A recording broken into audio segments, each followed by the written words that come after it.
Multiply 1009 by 100 using long multiplication. Start with the ones digit, 0.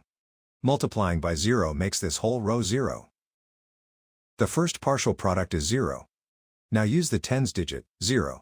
Start one place to the left. Multiplying by 0 makes this whole row 0. The second partial product is 0. Now use the hundreds digit, 1. Start two places to the left. 1 times 9 is 9.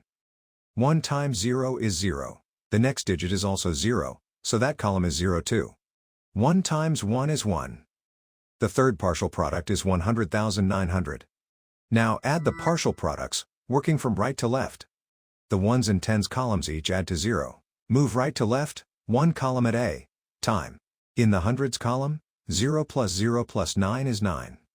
The thousands and 10 negative thousands columns each add to 0. Move right to left, 1 column at a time. In the hundred negative thousands column, bring down 1.